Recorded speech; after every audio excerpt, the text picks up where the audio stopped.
This isn't just a story about betrayal, it's about a mother's ultimate sacrifice. What if the person you loved most, your own wife, died a slow, agonizing death, not from illness alone, but because your own son stole millions from her, leaving her with no way to pay for treatment? And what if you, her husband, almost let him get away with it? 3 hours after I buried my Helen, my incredible wife of 46 years, I stood in her apartment, trying to make sense of a life that was suddenly gone. My son, Justin, was there too, supposedly helping me clean out her things. But as a cream-colored piece of paper fluttered from Helen's old desk, something shifted. Justin's face went utterly pale, his hands trembling. He snatched the paper, mumbled "This is worthless," and tossed it into the trash. "Worthless," he said. Like it meant absolutely nothing. My gut screamed. Something was wrong. So, I did the only thing I could, I fished it out of the trash and took it to the bank. And that's when my world imploded. The manager, Russell, looked at it, looked at me, and just said, "You need to call the police. Don't leave." That worthless piece of paper held over $3 million, and it revealed 7 years of my son's lies. My wife had died protecting the truth, and I was going to make him pay. Hello, everyone who made it here.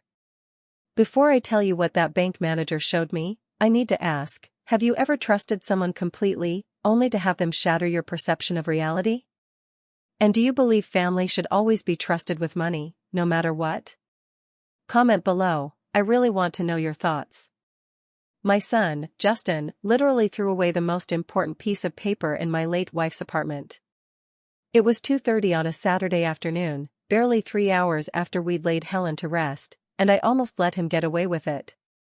The funeral itself had been small, only 23 people at East Lawn Memorial Park. Helen had outlived most of her friends, and the ones remaining were simply too frail to make the trip. Justin had stood beside me, dry-eyed, restless, checking his phone twice during the eulogy. I told myself, he's grieving in his own way, Charles. Give him space. But even then, a cold whisper of doubt snaked into my heart. Now we were back at the apartment, the one Helen and I had shared for 32 years. Boxes everywhere, black trash bags leaning against walls, the systematic, brutal dismantling of a life, reduced to agonizing decisions about what stayed and what went to Goodwill. I'm 70 years old, a retired high school history teacher, and as of 6 days ago, a widower. Helen was 67 when she died. Pancreatic cancer, stage 3, diagnosed 14 months before the end. The doctors had recommended aggressive treatment, chemotherapy, radiation, possibly surgery. But Helen had said no. At the time, I thought it was because she was tired, ready to let go. Oh, how utterly wrong I was. I didn't know the truth yet. I didn't know anything. Helen had been an elementary school librarian for 34 years, teaching children to love books, to ask questions, to think critically. I loved her for 49 years, married her for 46 of them. I thought I knew everything about her, the way she hummed while cooking, how she organized bookshelves by color, the small scar on her left hand from a kitchen accident in '79. I was wrong about that too. Justin, my son, is 40. Tall, like me, but carrying a different kind of weight, the kind that comes from expense account dinners and hours spent sitting in cars between sales calls. He lives out in El Dorado Hills with his wife, Amanda, and their 8-year-old daughter, Lily. His job title seemed to change every time I asked: pharmaceutical sales, medical device consulting, then something vague about healthcare logistics. Helen used to joke that he was climbing the corporate ladder so fast he didn't have time to read the rungs. He'd visited her 3 times in her last year. 3 times in 12 months. Each visit lasted under an hour. Justin was going through Helen's desk when he found the stack. Old bills, PG&E statements, credit card offers, a warranty card for a toaster we'd thrown out last summer. Helen, bless her heart, had never thrown anything away. "This is all junk, Dad," he'd said, flipping through the papers quickly. Too quickly, I realized later, like he was looking for something specific. "We can toss it." but then, something slipped out from between two electric bills. A single sheet of paper, cream-colored, heavier stock than the junk mail. It fell towards the floor, and Justin's hand shot out, catching it before it landed. I watched his face change. It only lasted a second, maybe two, but I saw it.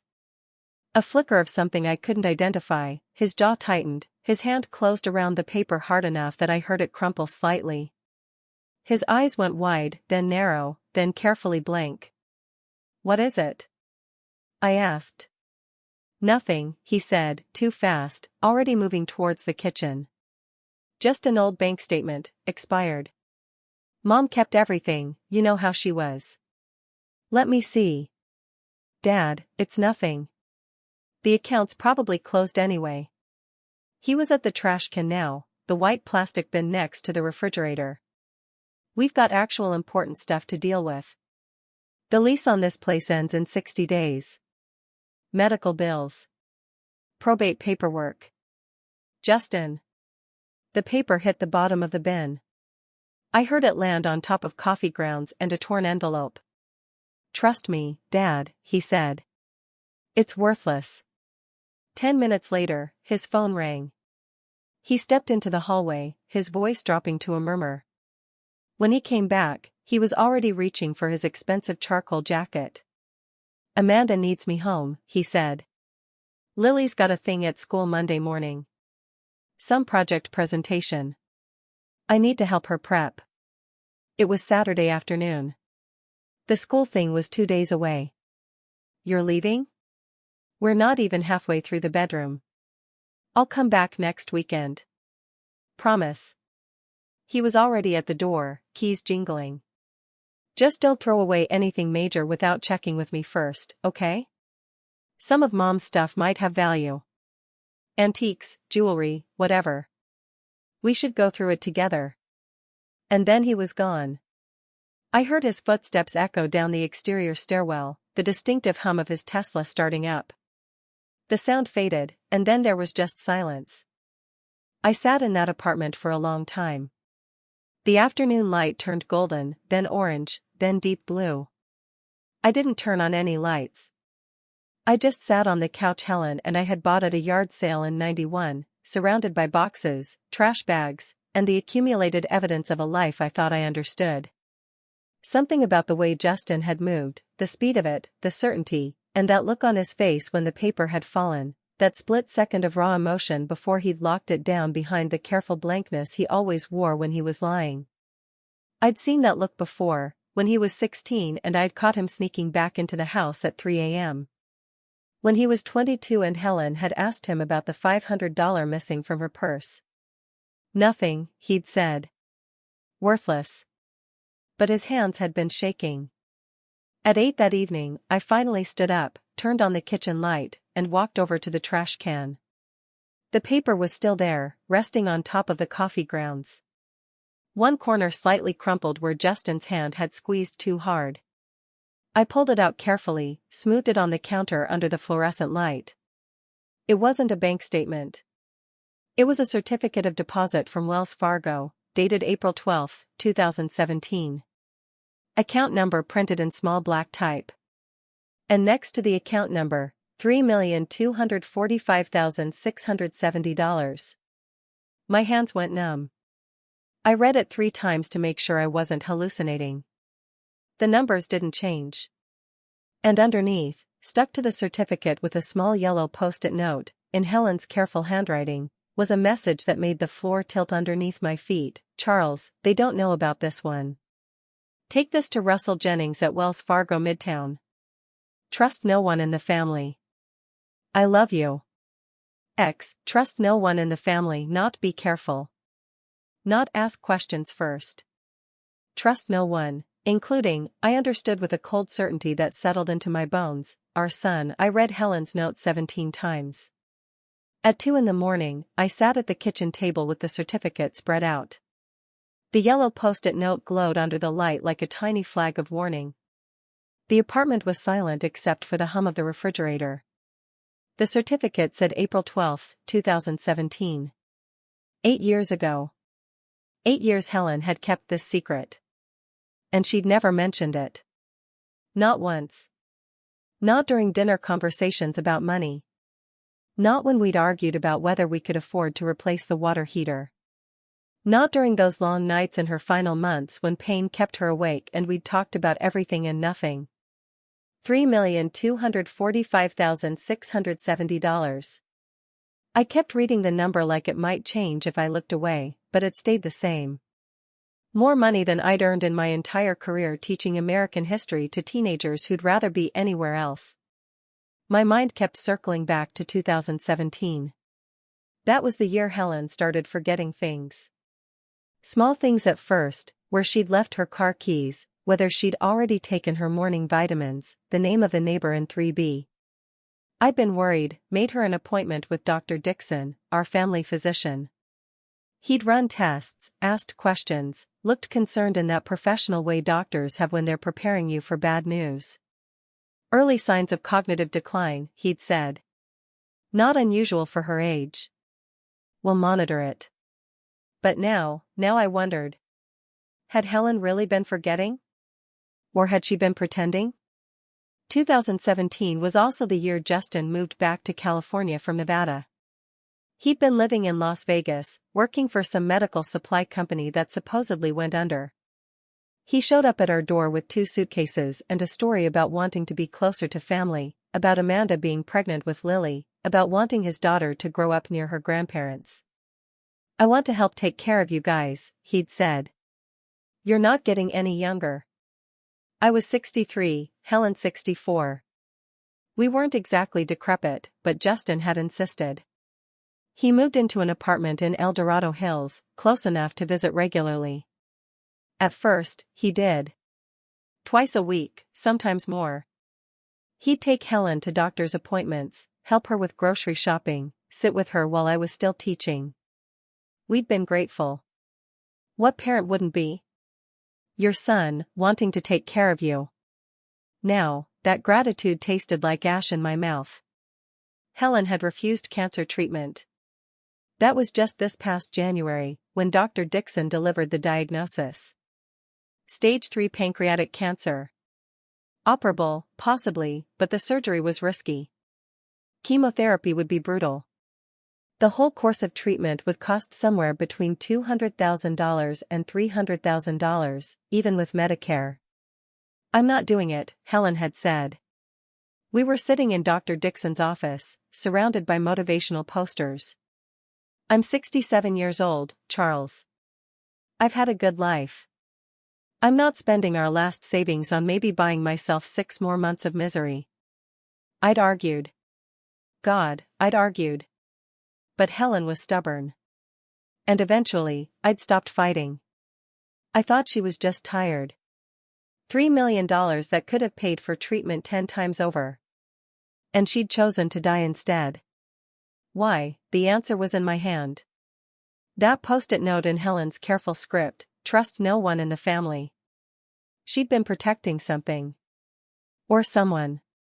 Or maybe just protecting the truth, making sure it survived, even if she didn't. The certificate felt heavy in my hands. Heavier than paper should feel.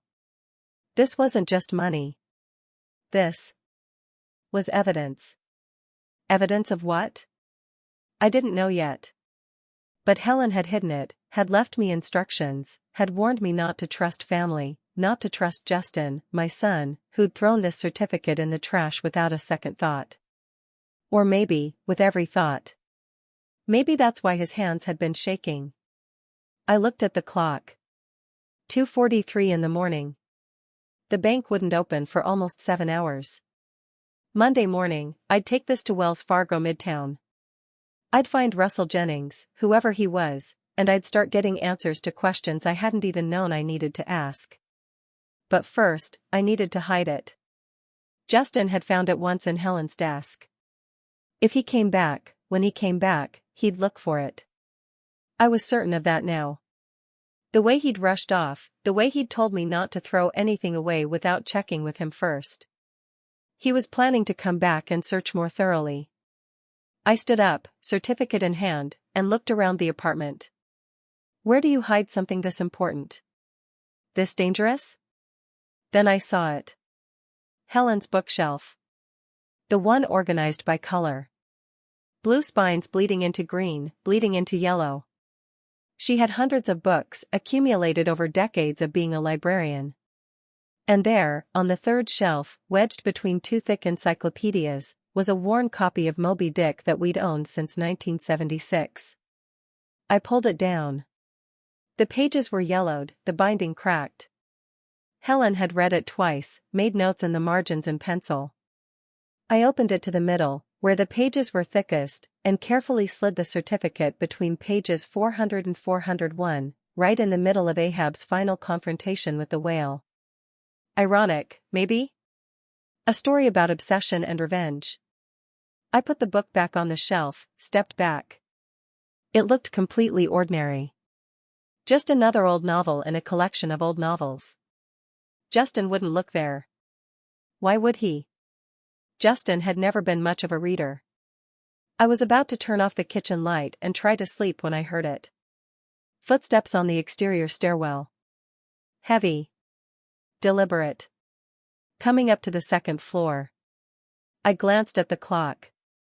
2:05 in the morning. The footsteps stopped outside my door. Sunday morning, the light was streaming through my kitchen window when the doorbell rang. Justin stood in the hallway, Amanda beside him. And I knew immediately they'd come for the paper I'd pulled from the trash.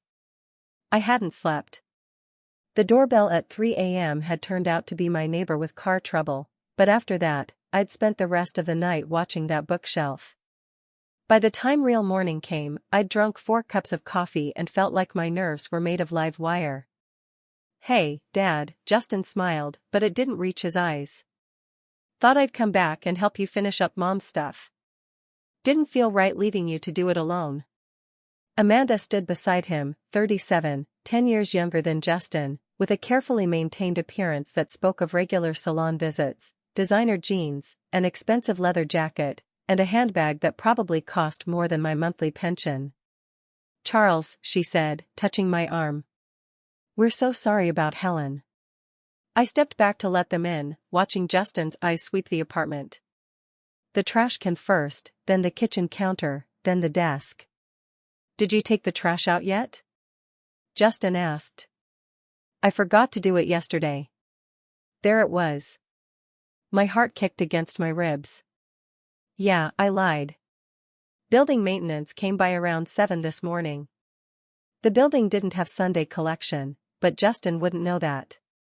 I watched him process this, saw the brief flash of panic cross his face before he glanced at Amanda.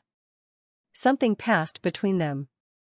Some silent communication that made my skin crawl. "Oh, good," Justin closed a desk drawer he'd opened. "Less to worry about."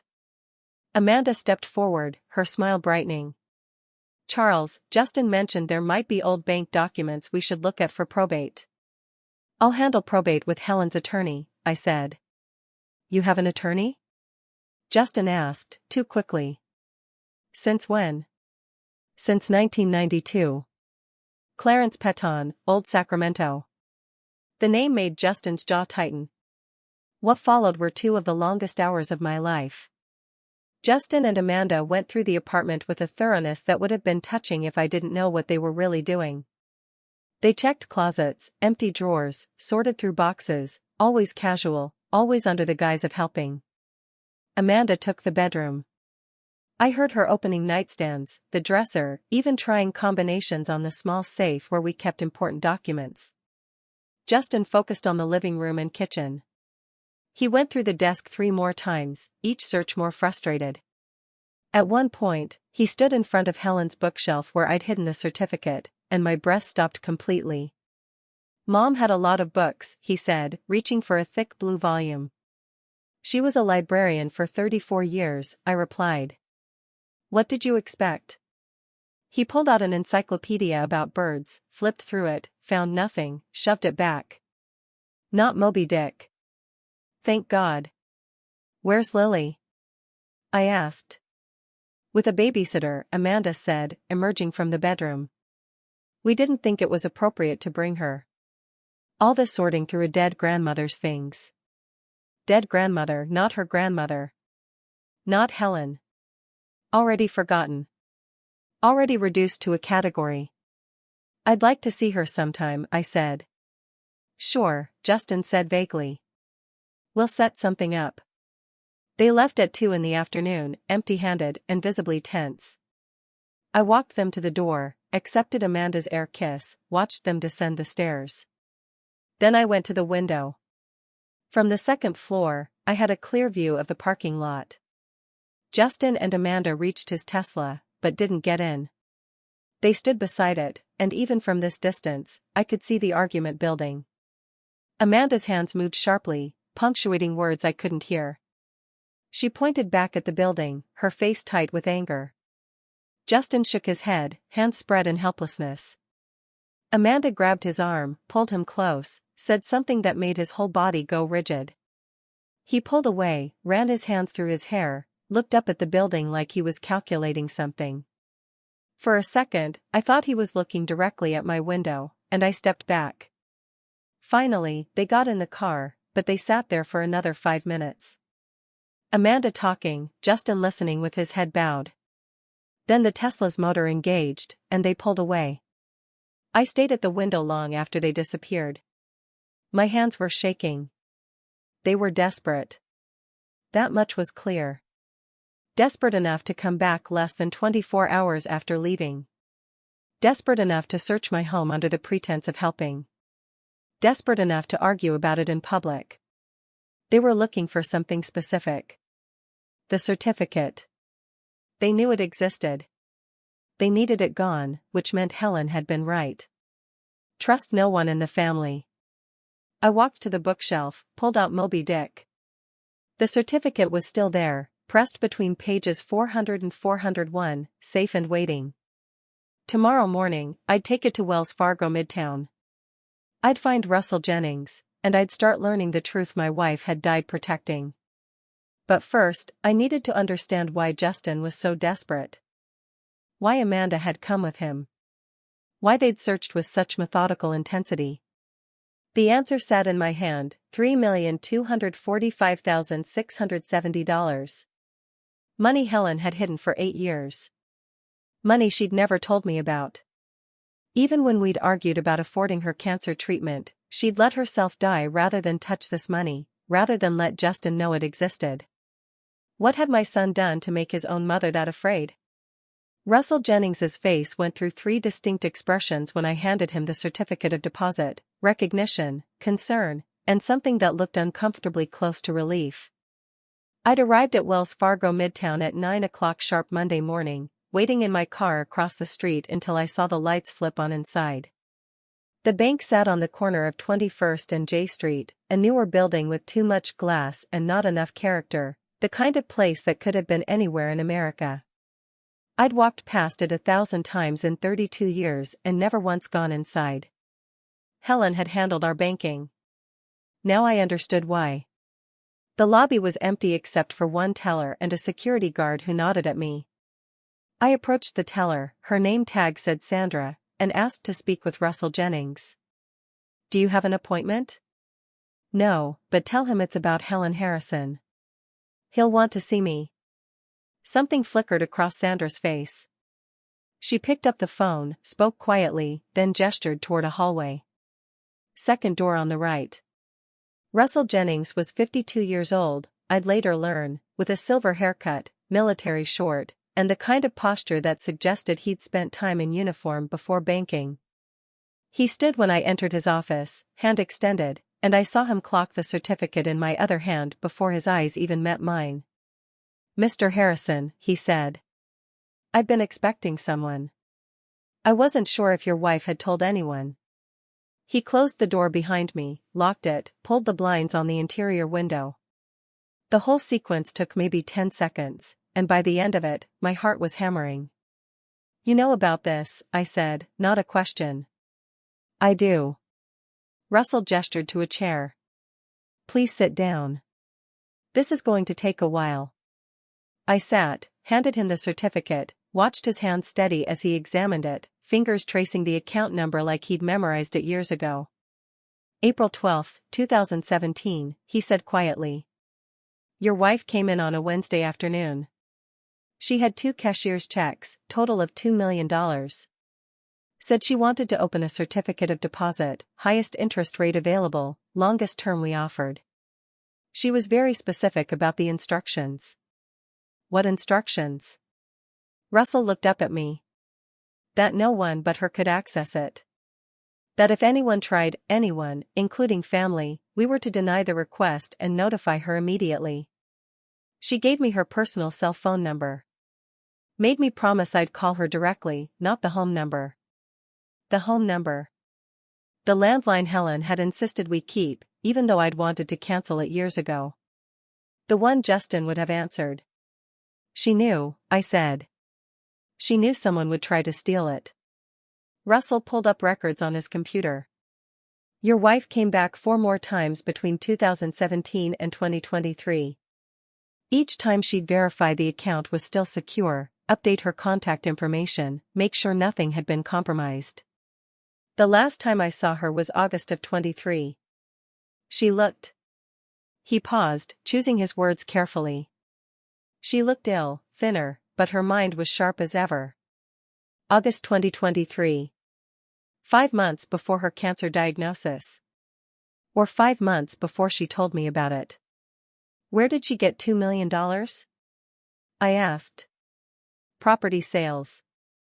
She liquidated 2 investment properties.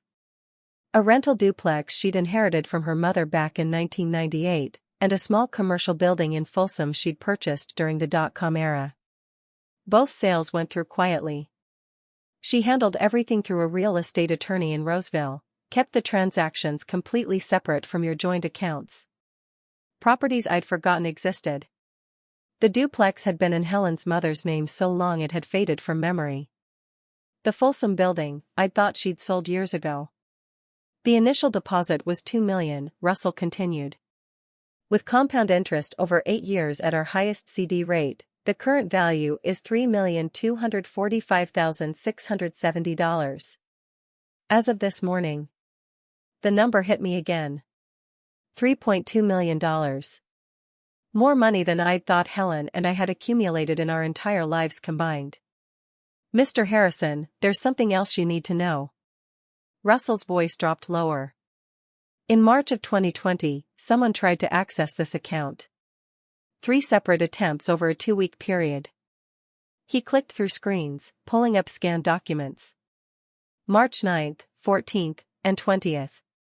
Each time, they submitted power of attorney paperwork, claiming your wife was mentally incapacitated and unable to manage her own affairs. The documents were professionally done, notarized, properly formatted, but our document verification specialist flagged them. Why? The signatures were wrong. Not obviously forged, but wrong. The pressure was too consistent, suggesting someone had traced rather than signed naturally. The pen type didn't match what your wife typically used. And when we called the notary whose seal appeared on the documents, he had no record of notarizing anything for Helen Harrison. Russell turned his monitor toward me. 3 identical forms filled the screen, each bearing Helen's name, each claiming she needed someone else to manage her finances, each with a signature that looked like hers, but wasn't. Who submitted them? I asked, though I already knew. My hands were cold. Russell clicked another button. A name appeared at the top of the first form, listed as the designated agent with power of attorney. Justin Harrison. My son's name. His address in El Dorado Hills. His phone number. His signature at the bottom, swearing under penalty of perjury that the information was true and correct. The first attempt was denied immediately, Russell said. Your wife had warned us this might happen. When we rejected it, the same person tried 2 more times with slightly different paperwork, probably hoping a different teller wouldn't notice, but we'd flagged the account. Every attempt was documented, reported to our fraud prevention team. Did you call Helen every time? She thanked me, said she was handling it, asked me not to involve law enforcement yet. Russell looked uncomfortable. In hindsight, I should have pushed harder, but she was adamant. Said she needed to gather more evidence first, that moving too quickly would compromise something larger she was working on. The office felt smaller suddenly. The walls too close. I could hear my own breathing, harsh and uneven. "Why didn't you tell me?" I asked. "Why didn't Helen tell me?" "I don't know why she didn't tell you, Mr. Harrison, but she made me promise not to contact you unless something happened to her. She said if she died, and someone came asking about the CD, I should tell them everything." He pulled a sealed envelope from his desk drawer. My name written on the front in Helen's handwriting. "She left this for you. Said to give it to you if you ever came here." I stared at the envelope. Couldn't make myself reach for it yet. "Mr. Harrison," Russell said quietly, "I think we need to call the police. What your son attempted 3 times, that's felony forgery. Elder financial abuse. The fact that your wife hid $2 million and then died without using it for her cancer treatment." He stopped, started again. "I think there's more to this than attempted access to a bank account." I finally looked away from the envelope, looked at the screen showing Justin's signature on those forged documents. My son, swearing under oath that his mother couldn't manage her own affairs, trying 3 times to steal from her. "Yes," I said. "Call the police."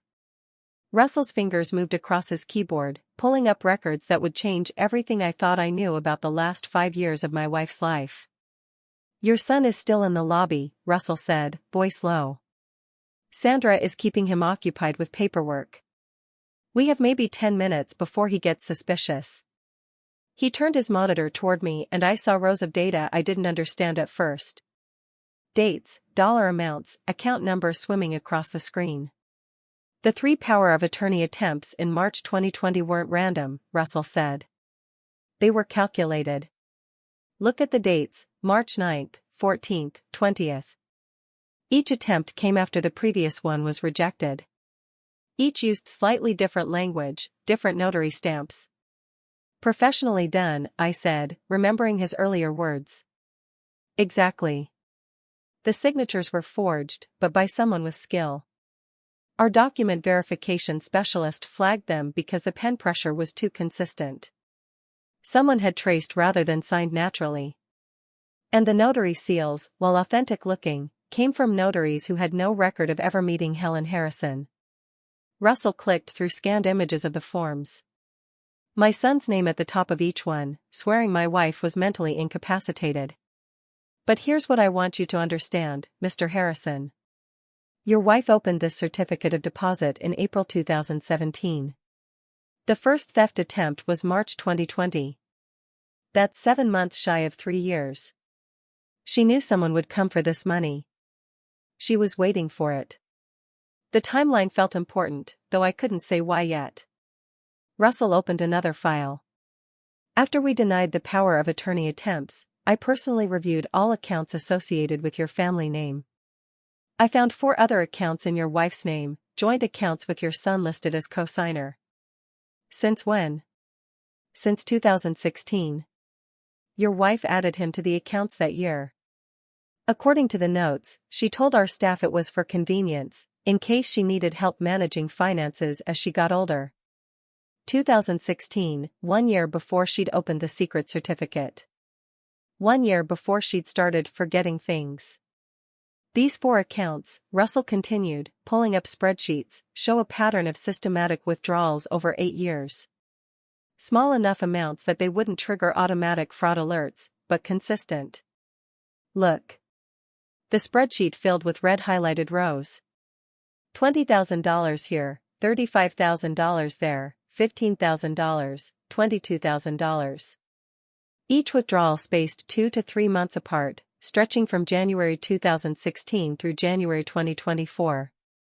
Every single withdrawal was made by your son, Russell said.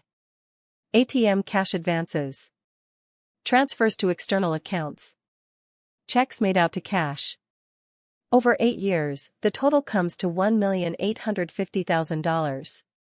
The number hit me like a physical thing. Nearly $2 million stolen from his own mother, across 8 years, while I'd thought we were scraping by on teacher pensions. The withdrawals stopped in January this year, Russell said quietly. 2 months before your wife died. You know why? I shook my head, though some part of me already knew. Because the accounts were empty. He drained them completely. I stared at the screen, at the final balance line showing 0.00. Your wife came here 4 times between 2020 and 2023, Russell said. Each time she requested printed statements of all her accounts. She told me it was for tax purposes. I think now she was building a case. Documenting everything. He pulled paper files from a drawer, bank statements going back years, each one marked with Helen's initials in the corner. She knew, I said. She knew he was stealing, and she documented it. More than that. Russell's expression was grim. She planned for it. The certificate of deposit. The separate properties she sold. The warning she gave me. Your wife spent years preparing for something. For this moment. Maybe for you sitting here, learning the truth. My throat felt tight. Why didn't she just turn him in? Why let him steal for 8 years? I don't know, Mr. Harrison. But I think. Russell hesitated. I think she wanted to make sure the evidence was ironclad. That when the truth came out, there'd be no way for him to talk his way out of it. No way for anyone to doubt what he'd done. The phone on Russell's desk rang. He glanced at it, then at me. That'll be Sandra, probably saying your son is getting impatient. He picked up. Russell listened. His face changed. What? When? A pause. Don't let him leave the building. And tell Mr. Harrison's son I'll be with him shortly. He hung up slowly, looking at me with an expression between surprise and something like vindication. Mr. Harrison, you said we should call the police. Yes? We don't need to. Russell stood, moved to his office door, and opened it slightly. I saw him gesture down the hallway. Detective George Campbell, Sacramento Financial Crimes Division. Someone reported suspicious activity on this account 2 hours ago, at 7 this morning, before the bank even opened. An official complaint, filed with instructions to investigate immediately. A man appeared in the doorway. Late 40s, built solid, with the kind of eyes that missed nothing. He showed me a badge. Mr. Harrison, he said. I'm Detective Campbell. I've been waiting for you to show up. My mind reeled. Someone reported this 2 hours ago? Who? Russell and the detective exchanged a look. Your wife, Campbell said. Helen Harrison filed a predated complaint with my division in August 2023. Detailed documentation of financial theft, forged power of attorney attempts, systematic asset drainage. She gave us everything. Bank statements, forged documents, timeline of events. But she included specific instructions. What instructions? That we were not to act until after her death. That we were to wait for her husband, you, to discover the certificate of deposit and bring it to Russell Jennings. Only then were we to open a formal investigation. Campbell's voice was measured, professional. Your wife predicted every step of this, Mr. Harrison, including the fact that you're here right now. I couldn't speak. Could barely breathe. Helen had known. Had planned. Had filed a police report 8 months before she died, with instructions that it remained sealed until I found the truth myself. And your son, Campbell continued, is currently in the lobby asking questions about this very account, which means we need to move quickly. Detective George Campbell was 48 years old, built like someone who'd played college football and never quite stopped training, and he looked at me with a steady compassion that made me understand immediately that this was going to get worse before it got better. We'd moved to a conference room at the back of the bank, away from the lobby where Justin was still waiting. Campbell had brought a briefcase. Russell had brought Helen's files. And I sat between them, feeling like the world had tilted sideways and wouldn't right itself again. Mr. Harrison, Campbell began. I've been with Sacramento Financial Crimes Division for 18 years. I've investigated elder abuse cases that would turn your stomach. But your wife's case? He paused, choosing words. Your wife was the most thorough victim I've ever encountered. She documented everything. He opened his briefcase and pulled out a thick accordion folder. Helen's name written on the tab in black marker. She contacted me August 15, 2023, 6 months before she died. Walked into my office without an appointment, sat down, and said, I'm being robbed by my son, and I'm dying of cancer. I need you to wait until I'm dead to do anything about it. The image of Helen walking into a police station, sick and determined, made my throat close up. She gave me this. Campbell tapped the folder. 8 years of bank statements, copies of the forged power of attorney documents, a timeline of every theft, every lie, every manipulation. She'd been collecting evidence since 2017. Why didn't she just turn him in then? I asked. Why wait? Why let him keep stealing? Campbell's expression was grim. She told me she needed ironclad proof. That Justin would lie. Would claim she'd given him permission. Would say she was confused because of dementia. She said people believe sons over mothers, especially when the mother is old and sick. So, she spent years building a case that couldn't be denied. He pulled out a document, a formal complaint, typed and notarized, Helen's signature at the bottom. She filed this with my division last August, but she included specific instructions: do not act until after my death. Do not contact my husband until he discovers the certificate of deposit. Wait for him to bring it to Russell Jennings. Only then open the investigation. She knew I'd find it, I said. She was counting on it. She told me you were the most honest man she'd ever known. That you'd do the right thing, even if it destroyed you. Campbell's voice softened. She also said if Justin found out she was aware of the theft, he'd move the money offshore, destroy evidence, maybe even. He stopped. What? She was afraid of him, Mr. Harrison. Not physically, but she believed he was capable of anything if cornered. That's why she pretended to have dementia, to make herself seem harmless, not worth worrying about. I thought of Helen those last few years, playing confused, playing weak, while all along she was gathering evidence like a prosecutor building a case. We've been monitoring your son's accounts since April 1st, Campbell continued. The day after your wife died, and we've already found activity that concerns us. He pulled out a printout, highlighted sections jumping out. April 2nd, one day after Helen's death, Justin transferred $47,000 to an offshore account in the Cayman Islands.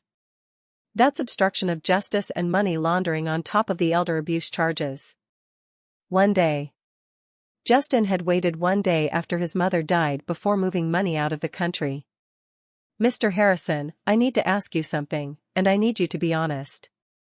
Did you know any of this? Were you aware your son was stealing from your wife? The question felt like an accusation, even though Campbell's tone was neutral. No. My voice came out raw. I thought Helen had dementia. I thought we were broke. I thought the cancer treatment was too expensive, that we couldn't afford it. She protected you, Campbell said. That's what she told me she was doing. She said if you knew, you'd try to fix it. Try to confront Justin. Try to get the money back. Try to forgive him because he's your son. She said you'd sacrifice the evidence for family peace. He was right. She'd been right. If Helen had told me 3 years ago that Justin was stealing, I would have sat him down, talked to him, probably believed whatever excuse he gave me. Your wife also mentioned something else, Campbell said. She said she was refusing cancer treatment. That the money she'd saved, the $2 million in the certificate, could have paid for treatment 10 times over, but she chose to die instead. Why? The word came out broken. Because she said if she drained the CD for treatment, there'd be nothing left to prove what Justin had done. The money wasn't for her anymore. It was evidence. It was justice. Campbell closed the folder. Your wife chose death over letting your son get away with it. The conference room felt airless. I couldn't look at either of them. We need to move quickly, Campbell said. Your son is asking questions at the front desk right now. He knows someone's here. Knows something's happening. Within the week, I'll have enough evidence for arrest warrants. But I need you to understand what that means. Arrest warrants, I repeated. For multiple felonies. Elder financial abuse, forgery, money laundering, conspiracy. Your son is looking at serious prison time, Mr. Harrison. 10 years, maybe more. Campbell's eyes held mine. And I need to know right now, are you going to protect your son, or are you going to honor your wife's wishes? I looked down at my hands, at the yellow post-it note I'd been carrying since Saturday night. Helen's handwriting, fading at the creases. Trust no one in the family. She'd known I'd have to make this choice. Known it would break me. When do we talk to the attorney? I asked. Campbell nodded slowly, something like respect crossing his face. This afternoon. His name is Clarence Petton, Old Sacramento. Your wife met with him 6 times over the last 7 years. He has documents you need to see. Clarence Petton's law office was in Old Sacramento, the 3rd floor of a brick building that had been standing since the gold rush. And when he opened the door to greet me, I saw my wife's eyes looking back. The same sharp intelligence, the same quiet determination. We'd left the bank through a back entrance. Campbell had arranged it after Justin started demanding to see the manager, his voice carrying through the lobby. Someone's asking about my mother's accounts. I have a right to know who. By then, we were already gone. Now, it was Tuesday afternoon, and I stood in an office that smelled like old paper and furniture polish. Law books lined every wall, floor to ceiling. Clarence himself was 73, white-haired and slight, wearing a cardigan that had gone out of style in the 90s. But his handshake was firm, and his eyes, Helen's eyes, missed nothing. Charles, he said. I've been expecting you. Helen said you'd come. You knew, I said. All this time, you knew. I did. He gestured to a chair. Sit, please. We have a great deal to discuss. Detective Campbell had come with me, standing now by the window overlooking 2nd Street. Clarence nodded to him like they'd met before. Detective, Helen spoke highly of you. Said you were one of the few who actually listened to victims. She made it easy, Campbell replied. Most thorough documentation I've ever seen. Clarence moved to a wall of filing cabinets and pulled out a storage box. It was the kind lawyers used for case files. Heavy cardboard with a lid. Someone had labeled it in black marker, Harrison case, to be opened only after my death. Helen's handwriting. Precise. Unshakable. Your wife came to me in November 2017, Clarence said, setting the box on his desk. Walked into this office and said, I need to document something quietly, something that's going to take years to prove. I've known Helen since 1982. We met in a constitutional law class at Sacramento State. She was the smartest person in the room, always. So when she asked for help, I didn't question her. He opened the box. She came here 6 times over the last 7 years. Clarence continued. Each visit, she'd add more evidence. Bank statements showing withdrawals she hadn't authorized. Receipts for purchases she'd never made. Text messages she'd somehow managed. Clarence smiled thinly. Your wife was a librarian. She understood information systems better than most IT professionals.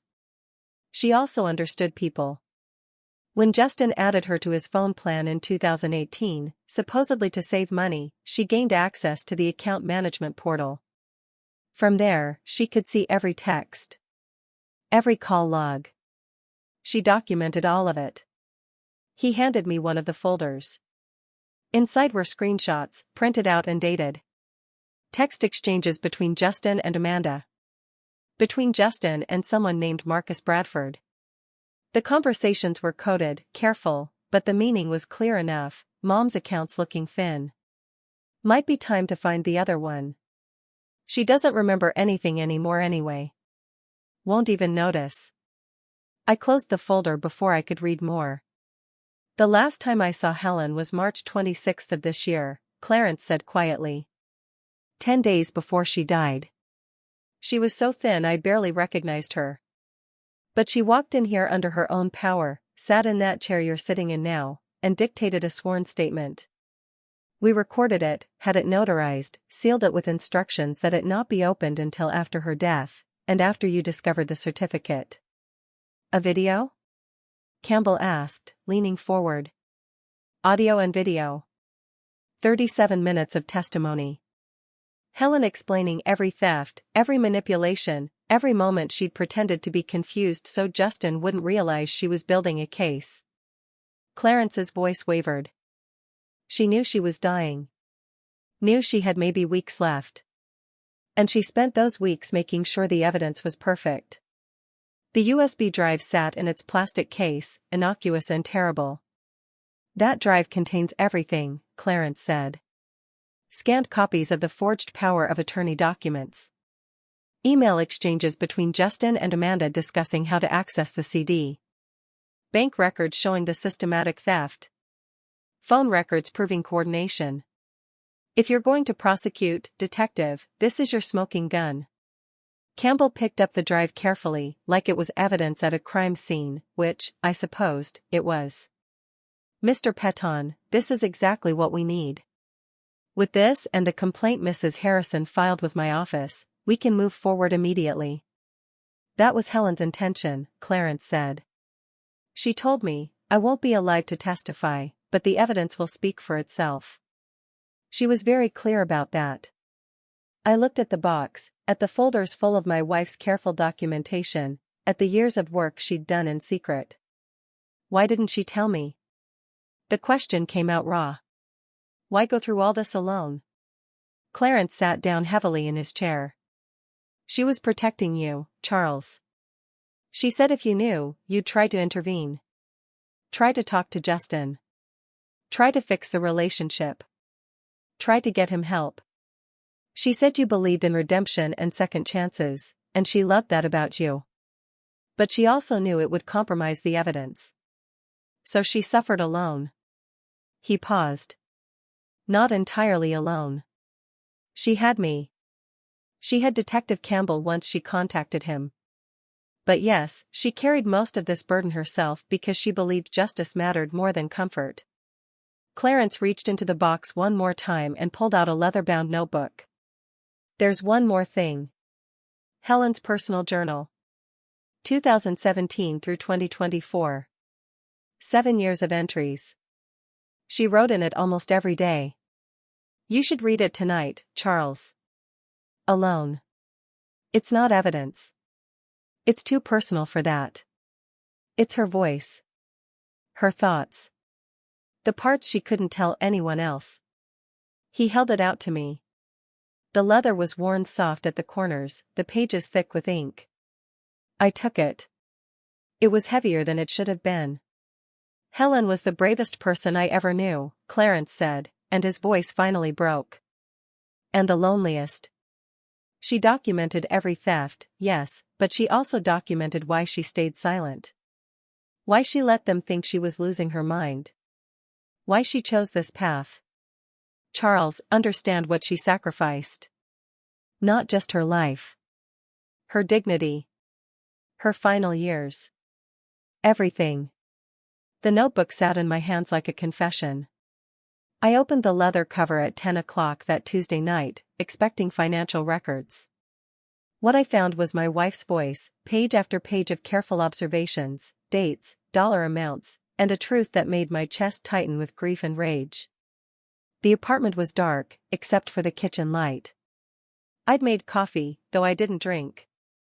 Now it was just me and Helen's words, and I was terrified of what I'd find.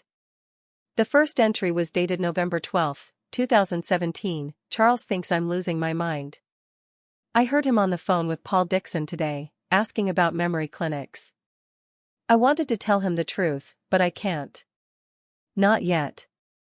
If Justin knows I'm documenting this, he'll destroy the evidence. I have to let them think I'm helpless. I read it 4 times. The words didn't change. She'd been pretending from the very beginning. January 8, 2018, $22,000 withdrawn from joint checking. Justin said it was for property taxes. I called the county assessor. Actual tax bill, $8,400. Where did the other $13,600 go? April 14, 2018, Amanda showed me hospital bills from UC Davis. $30,000 for Lily's emergency surgery. I called the hospital. No record of Lily being treated there. The documents were fake. Page after page of small thefts, adding up to something monstrous. July 19, 2019, made my hands shake. Justin brought Dr. Dixon today, without warning. Said I've been having episodes. Had a list prepared, forgetting conversations, leaving the stove on, getting lost. All lies. But I played along. When Dixon asked what year it was, I said 1987. The look on Justin's face, relief mixed with satisfaction. He wanted me diagnosed. Helen had failed cognitive tests on purpose, had pretended to forget her own address. It's easier than I thought, becoming invisible. When you're a confused old woman, people stop seeing you as a threat. They talk in front of you like you're not there. That's when you learn the truth. The entries from 2020 onward detailed her isolation. February 9, 2021, Justin changed my phone number without asking. Said it was to reduce spam calls. Now, when old friends try to call, they get disconnected. I'm disappearing, one person at a time. June 23, 2021, Amanda convinced the building manager I'm not allowed visitors without family approval. Mrs. Chen from 3B tried to visit with soup yesterday. They turned her away. Every entry was dated, every detail verified. Then, January 15, 2024. The handwriting shook here. Dr. Dixon confirmed it today. Stage 3 pancreatic cancer. He wants to start treatment immediately. Costs $200,000 to $300,000. I told him no. I had to stop reading. Walked to the window. Helen had refused treatment. Had come home and pretended everything was fine. The next entry explained why. Charles will want to use our savings, but our savings are gone. Justin took them years ago. The only money left is the certificate. And if I touch that, there's nothing left to prove what he did. The money isn't for me anymore. It's evidence. It's justice. She'd chosen to die. Consciously. Deliberately. The entries that followed were shorter, written in increasing pain. Helen documented visits she went to alone. Prescriptions she filled at pharmacies across town so Justin wouldn't know how sick she was. March 28, 2024. 8 days before she died, 8 days left, maybe less. Dr. Dixon says I should be in hospice, but I can't go yet. Not until everything is ready. Not until I'm sure Charles will find the certificate, will see the truth. I have to make it to April. The final entry was April 1st, the day she died. Charles is still asleep. I can hear him snoring. That soft sound that used to annoy me and now makes me want to cry. I won't wake him. Let him have a few more hours before his world changes. I've left everything he needs. The certificate. The instructions to Russell and Clarence and Detective Campbell. I built the case. All he has to do is finish it. I trust him. He's the best man I've ever known. Even if I had to lie to him at the end. Some betrayals are beyond forgiveness. Some truths are worth dying to protect. I love you, Charles. Finish what I started. The page blurred. I was crying. Ugly, choking sobs I hadn't allowed since the funeral. Helen had died that afternoon while I was at the grocery store. I thought it was peaceful. Natural. But she'd waited. Held on until everything was in place. Then she'd let go. I closed the notebook and sat in the dark for a long time. My wife had died alone, in pain, protecting a secret that would destroy our son. She'd sacrificed everything, not just her money, but her dignity, her final years, her chance at treatment, because she believed justice mattered more than comfort. Because she believed some betrayals were beyond forgiveness. The question was whether I had the courage to finish what she'd started. Outside, a car alarm went off, then stopped. The refrigerator hummed. Normal sounds in a world that would never be normal again. I picked up my phone. There was a message I'd been avoiding since yesterday, from Justin. "Dad, I need to talk to you. It's important. Call me." I deleted it without listening to the rest. The man waiting for us at Tower Cafe looked like he hadn't slept in days. 35 years old, wearing a cheap suit that hung loose on his frame, hands wrapped around a coffee cup like it was the only solid thing left in his life. Tower Cafe sat on Broadway, a Sacramento landmark with mismatched furniture and walls covered in local art. Campbell and I arrived at 3 o'clock sharp. Marcus Bradford was already there, corner table, staring at nothing. "Mr. Harrison," Campbell said as we approached. "This is Marcus Bradford." Marcus looked up, red-rimmed eyes, shadows underneath. When he stood to shake my hand, his fingers were cold despite the coffee. "I'm the reason your son knew about the CD," he said. "I told Amanda it existed." "I'm sorry." We sat. Marcus kept his hands wrapped around his cup. "I met Amanda Harrison in October 2019, he began. "Banking conference at the Fairmont Hotel in San Francisco. She approached me at the networking reception. We talked for 3 hours. She asked intelligent questions about wealth management, estate planning. I thought she was genuinely interested." His voice was flat, reciting facts. "We started dating. She never mentioned being married at first. When she told me about Justin in December, she said they were separated, working through a divorce. Said her mother-in-law was holding assets that should have been divided." "You believed her," I said. "I wanted to." Marcus's jaw tightened. "She was strategic.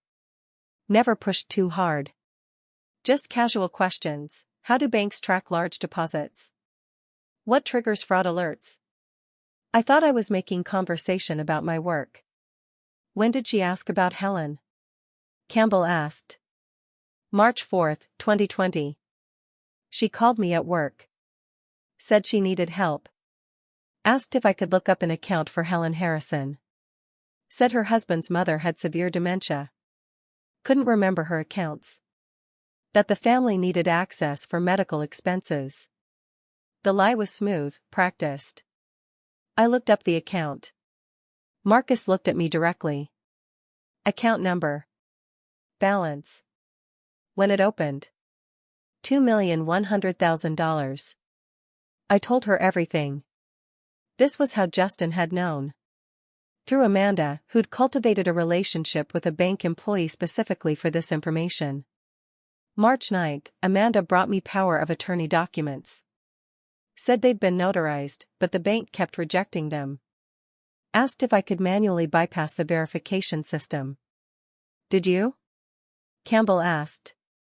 I started to, but something felt wrong. So I ran them through proper authentication protocols instead. He paused. They were flagged immediately. Forged signatures. Wrong paper stock. When I called the notary whose seal was on the documents, he had no record of meeting Helen Harrison. "What happened when you confronted her?" "She denied everything. Then when I said I was reporting it as fraud, she threatened me. Said she had text messages where I'd mentioned looking up the account, that I'd be fired for protocol violations." He took a deep breath. "And I reported it anyway. Filed a fraud alert. Flagged the account. Documented everything. And the consequences? Wells Fargo terminated my employment 6 months later. Client confidentiality violation. Didn't matter that I'd refused to help, that I'd reported the fraud. I've been unemployed 4 years. Blacklisted from banking. Amanda disappeared after that. Blocked my number. Deleted her accounts. I tried to warn your son. Left him a voicemail saying his wife had tried to use me to steal from his mother. He never called back. Campbell leaned forward. Tell him what you found about her background. Marcus pulled out his phone, showed screenshots. Her maiden name is Amanda Lynn Palmer. Her father owned a commercial real estate company in Orange County. Went bankrupt in 2015 amid fraud allegations. He's currently under federal investigation. She learned from her father. Exactly, Campbell said. I found 3 other men she dated between 2014 and 2019. All worked in finance. I contacted them. Same pattern every time. Amanda dates them, asks strategic questions, tries to exploit their access, then disappears. Your son isn't her first victim, Campbell told me. He's just the most profitable one. Marcus put his phone away. I lost my career because I trusted her. But if there's a trial, I'll testify. I'll tell a jury exactly what she asked me to do, how she operates. He looked at me with defiance. Your wife lost her life. I lost my career. The least we can do is make sure they don't get away with it. Campbell closed his notebook and looked at me. We have enough now. The forged POA documents. The systematic withdrawals. Marcus's testimony. Helen's notebook. His expression was grim. We'll have arrest warrants by Monday, maybe sooner. Your son and daughter-in-law are looking at serious federal prison time. He paused. Mr. Harrison, when we execute those warrants, it's going to be fast. You need to prepare yourself. Your son and daughter-in-law will be in custody within 48 hours. And your granddaughter. He didn't finish. Didn't have to. Lily was 8 years old, and her parents were about to be arrested for multiple felonies. Campbell called me at 6:04 on Thursday morning, April 24th. It's happening now, was all he said before I heard car doors slamming in the background, the crackle of a police radio, someone shouting commands.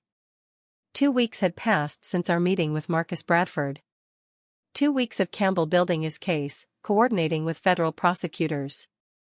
2 weeks of me living in limbo, knowing what was coming, but not when. Now it was here. We're at the El Dorado Hills residence, Campbell said, phone still pressed to his ear as I heard movement around him. 4 units. Your son just answered the door.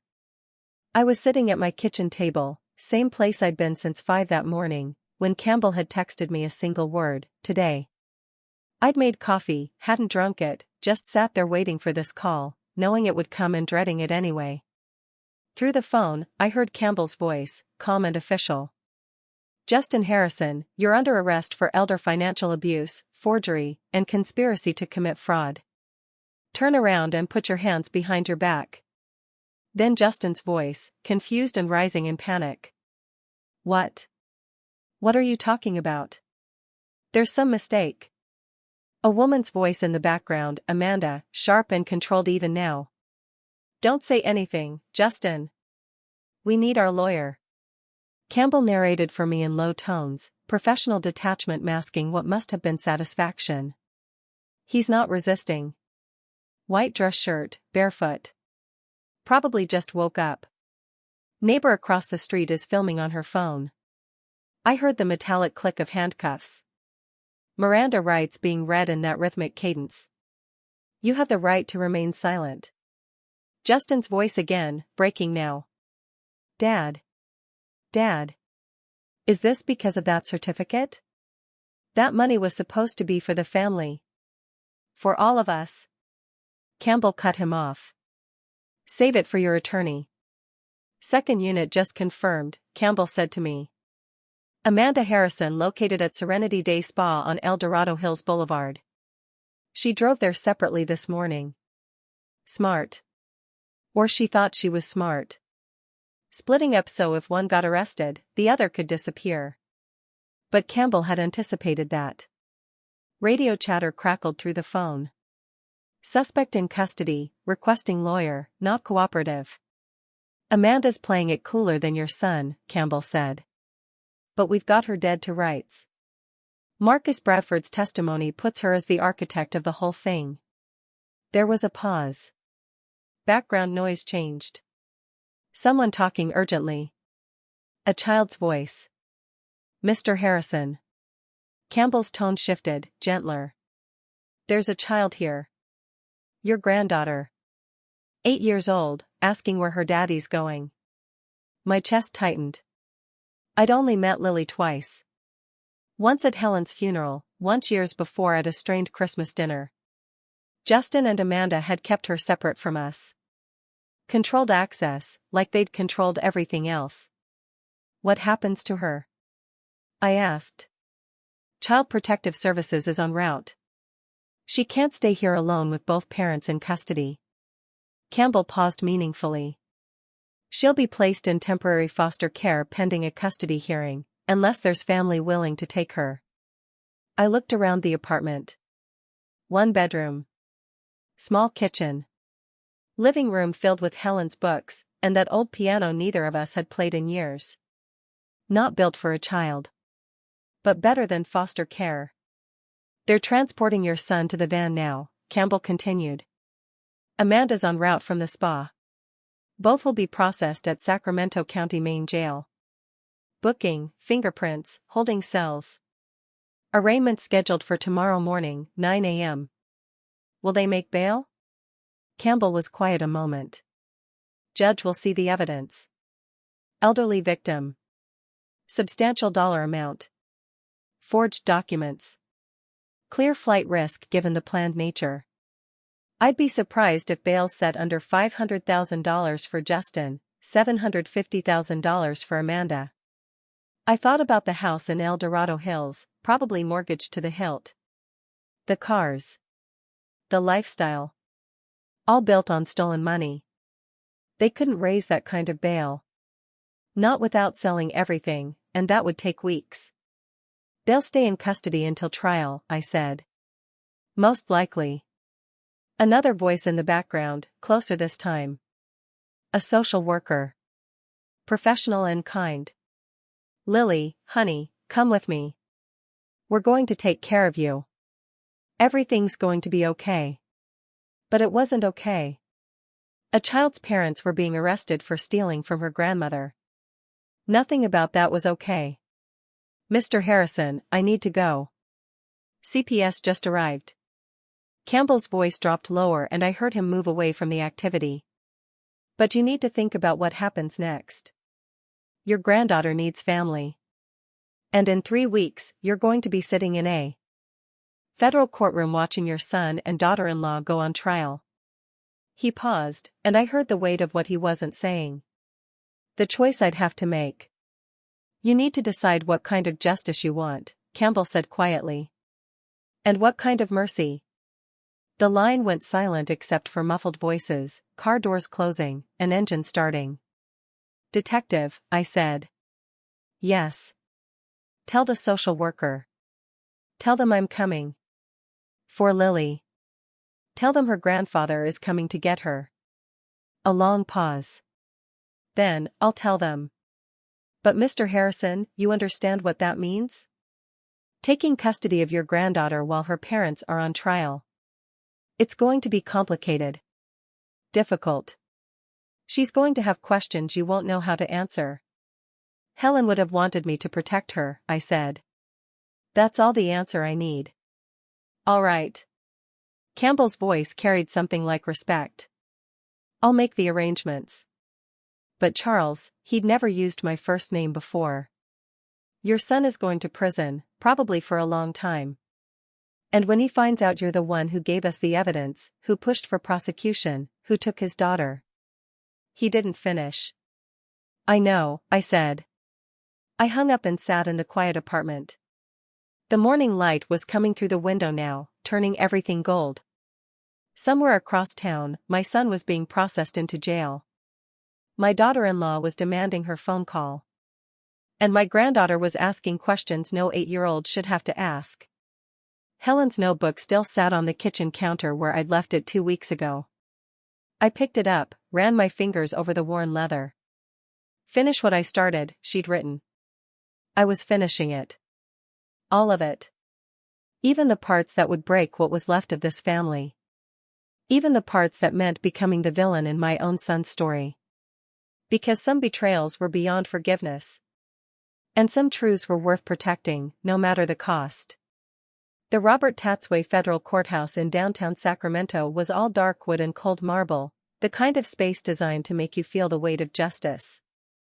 And I sat in the third row, watching my son and daughter-in-law stand before Judge Eleanor Hartman to answer for what they'd done. 3 weeks had passed since the arrests. 3 weeks of Lily living in my one-bedroom apartment, sleeping on the pull-out couch, asking questions I couldn't answer.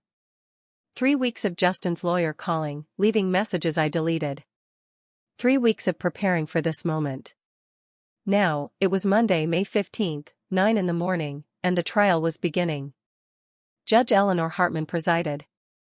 60-something, gray hair pulled back severely, wire-rimmed glasses that caught the light when she looked down at the documents before her. She'd been a federal judge for 20 years, Campbell had told me.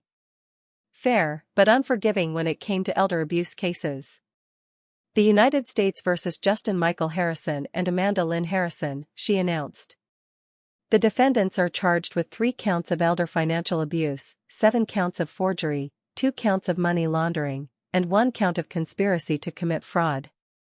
Justin stood at the defense table in a suit I'd never seen before, probably borrowed from his attorney, Maxwell Grant, who looked expensive and confident. Amanda wore a conservative navy dress, hair pulled back, makeup understated. They'd coached her well. She looked like a concerned suburban mother, not a woman who'd orchestrated years of theft. Prosecutor James Whitman stood for his opening statement. He was younger than I'd expected, maybe 45, with the kind of intensity that suggested he took these cases personally.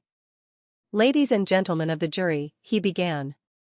Helen Harrison spent the final years of her life pretending to lose her mind while secretly documenting her son's crimes.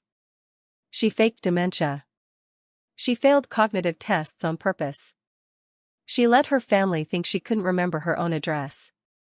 All while building an airtight case against them. He walked toward the jury box, making eye contact with each member. Why would a woman do this? Why would she suffer such indignity, such isolation, such loneliness? Because her son, Justin Harrison, was stealing from her. Systematically. Ruthlessly. $1,850,000 over 8 years. And his wife, Amanda Harrison, built the system that allowed him to hide it. Maxwell Grant objected. Relevance. Inflammatory. But Judge Hartman overruled. You will hear testimony, Whitman continued, from the bank manager who flagged forged documents. From the detective who investigated the money laundering scheme. From a man whose career was destroyed when Amanda Harrison manipulated him to gain access to her mother-in-law's accounts. And you will hear, in her own words, from Helen Harrison herself. A woman who chose death over letting her son get away with it. Grant stood for the defense. His strategy was predictable: family misunderstanding, confused elderly woman, son trying to help manage finances. This is a tragedy of miscommunication, he said. Justin Harrison loved his mother. When she began showing signs of cognitive decline, he did what any caring son would do. He helped manage her accounts. Paid her bills. Made sure she was taken care of. The prosecution will paint this as theft. We will show you it was love. I felt sick, hearing the lie wrapped in reasonable-sounding words. The prosecution calls Russell Jennings, Whitman announced. Russell took the stand, was sworn in. He'd aged in the months since I'd first met him, more gray in his hair, deeper lines around his eyes. This case had taken something from him, too. Whitman established his credentials efficiently: 27 years in banking, regional manager at Wells Fargo Midtown since 2010. Mr. Jennings, do you recognize this document? Whitman displayed the certificate of deposit on the courtroom screens. I do.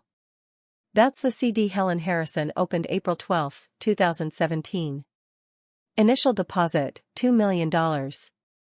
Current value, $3,245,670. And did there come a time when someone attempted to access this account? Yes. March 2020. 3 separate attempts over 2 weeks. Russell's voice was steady, professional. March 9th, 14th, and 20th. Each time using power of attorney documents claiming Mrs. Harrison was mentally incapacitated and unable to manage her finances. The forged POA documents appeared on screen. Justin's name at the top. His signature at the bottom, swearing under oath that Helen couldn't manage her own affairs. What did you do when these documents were presented? I flagged them immediately. Mrs. Harrison had warned me this might happen. She'd come to the bank in 2017 specifically to tell me that someone might try to steal from her and that I should deny any access requests and notify her directly. Murmurs through the courtroom. Judge Hartman's gavel came down once. Silence. Mrs. Harrison knew someone would try to steal from her? Whitman repeated for emphasis. Did she say who? No, but she was very specific that no one, including family, should be able to access the account without her personal authorization. Grant's cross-examination was brief, ineffective. He tried to suggest Russell had misunderstood Helen's instructions, that she'd been confused, but Russell held firm. Helen had been sharp. Clear. Methodical. Not confused at all. The prosecution introduces Exhibit 12. Whitman said. Helen Harrison's personal journal, kept from November 2017 through April 2024. A court clerk held up the leather-bound notebook. My chest tightened, seeing it in someone else's hands. Whitman read selected entries aloud. Helen's careful documentation of thefts. Her description of faking cognitive tests. Her observations about being isolated, cut off from friends and family. The courtroom was silent except for his voice and Helen's words. It's easier than I thought, becoming invisible, he read. When you're a confused old woman, people stop seeing you as a threat.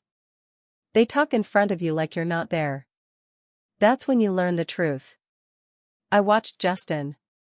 His face had gone pale, hands gripping the edge of the defense table.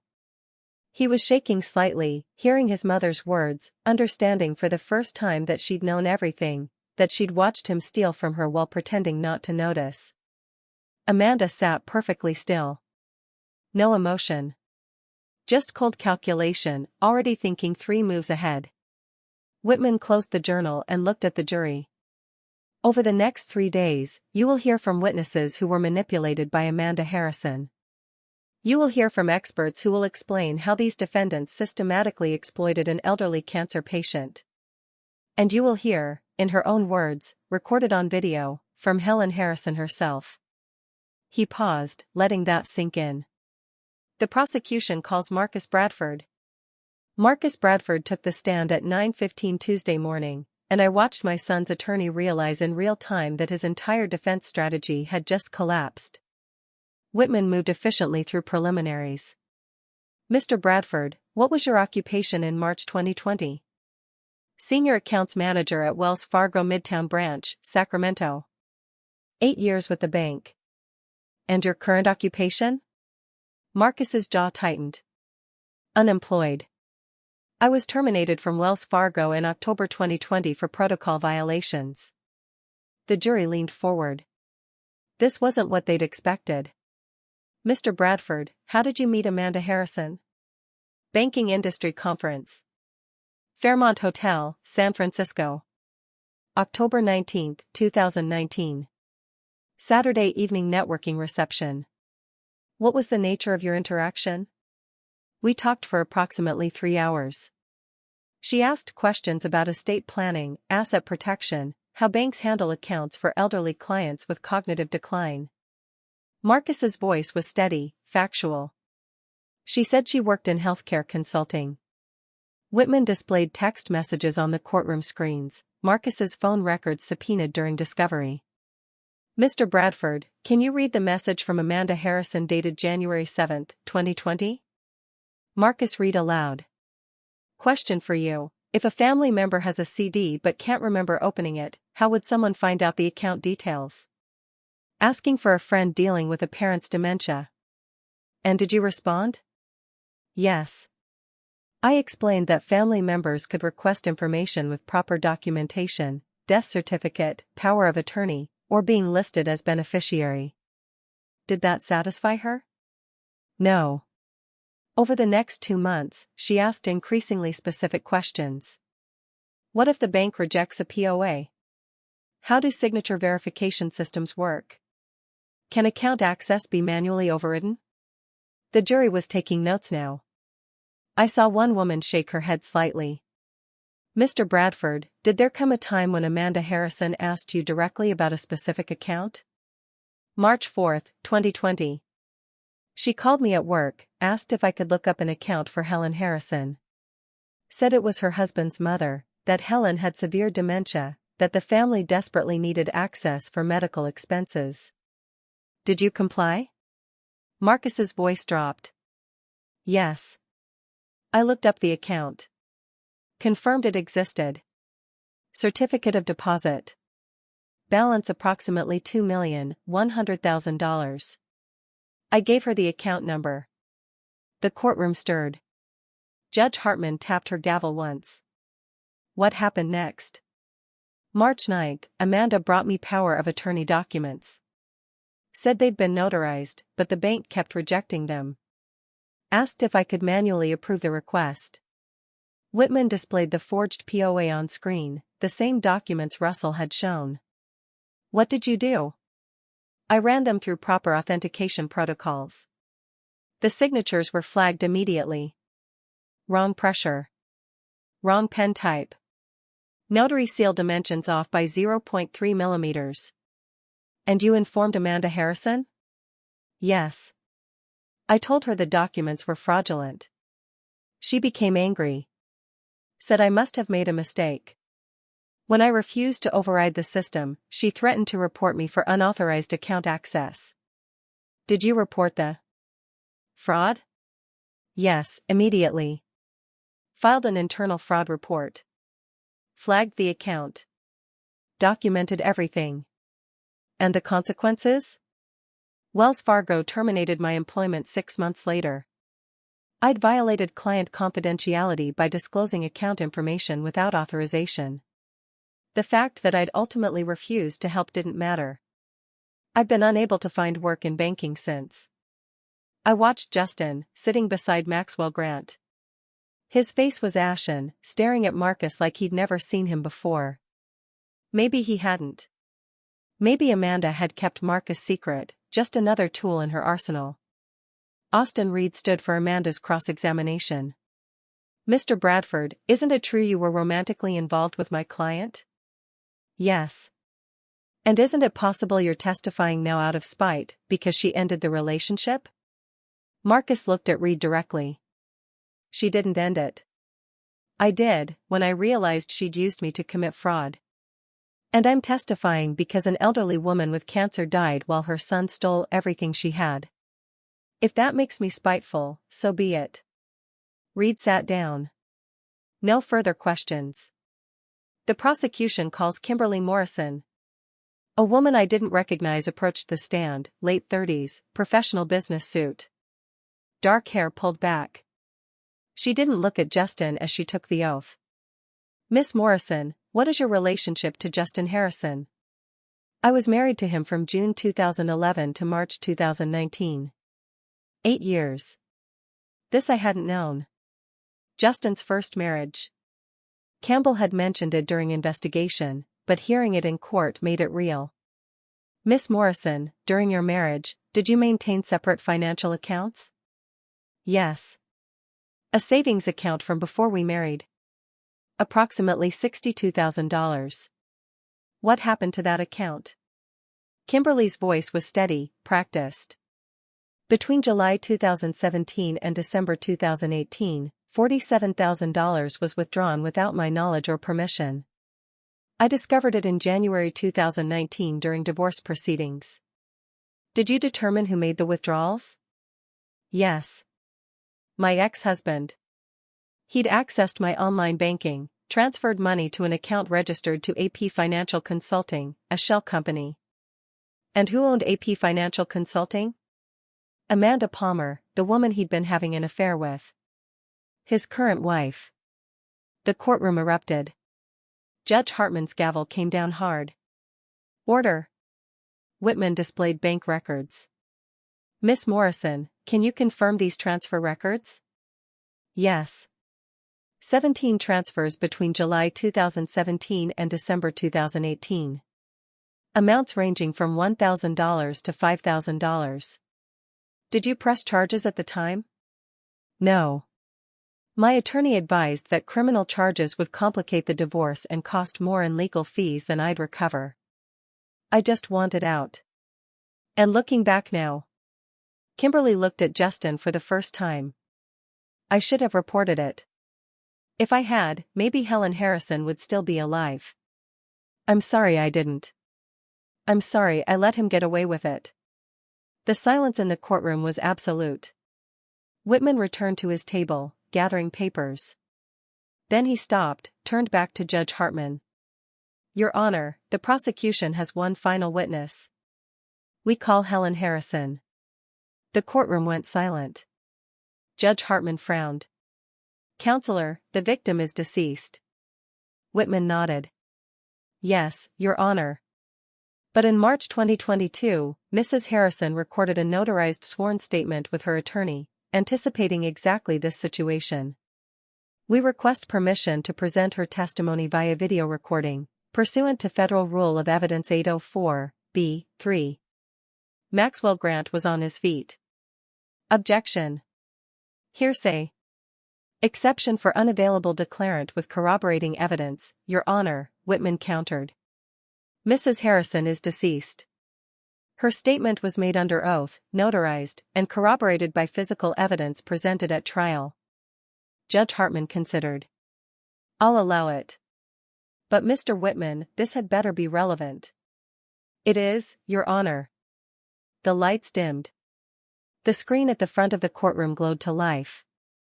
And then my wife appeared there, sitting in Clarence Peton's office, looking straight at me across time and death. The date stamp in the corner read March 15, 2022. 3 years before she died. Helen was thinner, her cheekbones sharper, but her eyes were clear and steady. She looked directly into the camera with the same expression I'd seen 1,000 times when she was about to explain something difficult to a child who wouldn't understand yet. My name is Helen Marie Harrison, she began, her voice steady. I'm recording this sworn statement in the presence of Clarence Peton, my attorney, and Notary Public Patricia Wells. I am of sound mind and body. What I'm about to tell you is the truth. She paused, folded her hands on the desk. I've been diagnosed with stage 3 pancreatic cancer. My oncologist has given me 2 years at most. He's recommended chemotherapy and possibly surgery, but the estimated cost is between $200,000 and $300,000. I've chosen to refuse treatment. A murmur rippled through the courtroom. Judge Hartman raised her hand for silence. Helen continued. I'm refusing treatment because the money I would need to pay for it is currently the only evidence in a criminal case. If I withdraw those funds, my son will know I discovered his theft. He'll destroy the remaining evidence, and there will be no justice. So I'm choosing to die with the evidence intact. Justin made a sound, half gasp, half sob. I didn't look at him. I want to be very clear about what's happened, Helen said. In November 2017, I discovered that my son, Justin Michael Harrison, had been stealing from me. Not small amounts. Not a one-time mistake. Systematic theft over years. He added his name to my accounts in 2016. By the time I found out, he'd taken nearly $800,000. The screen shifted to a spreadsheet, Helen's handwriting, columns of dates and amounts. I opened a certificate of deposit in April 2017, she continued, using money from the sale of 2 properties I'd inherited from my mother. I deposited $2 million and instructed the bank that only I could access it. I never told my husband. I never told my son. I knew that if Justin found out, he'd try to take it. Her face hardened. In March 2020, he tried. 3 times in 2 weeks, he submitted forged power of attorney documents, claiming I was incapacitated by dementia and couldn't manage my affairs. The bank flagged the signatures as fraudulent. Each time they called me. Each time I thanked them and told them not to involve law enforcement yet. Helen leaned forward slightly. I need you to understand something. I've been pretending to have dementia since November 2017. I did it to protect the evidence. If my son thought I was losing my mind, he'd believe I couldn't track what he was doing. He'd get sloppy. He'd leave a trail. She reached off-screen and lifted something into view. A small velvet box. This was my mother's engagement ring. My son sold it on eBay in June 2018 for $4,000. When I asked him about it, he told me I must have lost it, that my memory was going. That's when I knew how far he was willing to go. The camera zoomed slightly. Helen's expression softened, but her voice stayed firm. To the jury, my son and his wife stole $1,850,000 from me over 8 years. They isolated me. They forged documents. They manipulated bank employees. They are guilty. She paused. To my son. Her voice cracked just slightly. Justin, I loved you. I would have helped you if you'd asked. If you'd admitted you'd made mistakes. If you'd tried to make things right, I would have forgiven you. But you chose to steal from me while I was dying. You chose to let me die alone rather than risk me discovering the truth. I can't forgive that. Tears ran down her cheeks, but she didn't wipe them away. To my husband, her voice steadied. Charles, by the time you see this, I'll be gone. I'm sorry I didn't tell you. I knew you'd try to fix it. You'd try to forgive him because he's our son. But some things are beyond forgiveness. Use the money to help other people. Make sure Lily knows her grandmother was brave. And please, my love, live. The screen went dark. The courtroom was silent. Somewhere behind me, a woman was crying. Justin had his head in his hands, his shoulders shaking. Amanda sat perfectly still, whispering something to Austin Reed about filing an appeal. Judge Hartman's voice cut through the silence. The jury will now deliberate. They were out for 3 hours. When they returned, the foreperson, a woman in her 50s with silver hair, stood and read the verdict in a clear, unwavering voice. On count 1, elder financial abuse, guilty. On count 2, forgery, guilty. On count 3, conspiracy to commit fraud, guilty. Guilty. Guilty. Guilty. All 13 counts. Justin collapsed forward onto the defense table. Maxwell Grant steadied him. Amanda stared straight ahead, her face a mask. Judge Hartman scheduled sentencing for the following week. Sentencing day. Monday, May 23, 2025. Judge Eleanor Hartman had presided over federal cases for 20 years, but even she looked shaken as she read the terms aloud. Justin Michael Harrison, you are hereby sentenced to 10 years in federal prison, followed by 5 years of supervised release.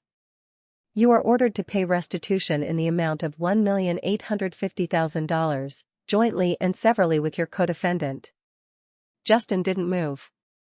And Amanda Lynn Harrison, you are sentenced to 5 years in federal prison, followed by 3 years of supervised release. Same restitution order applies. Amanda's jaw tightened, but she said nothing. Hartman looked at me. Mr. Harrison, I cannot imagine what you've endured.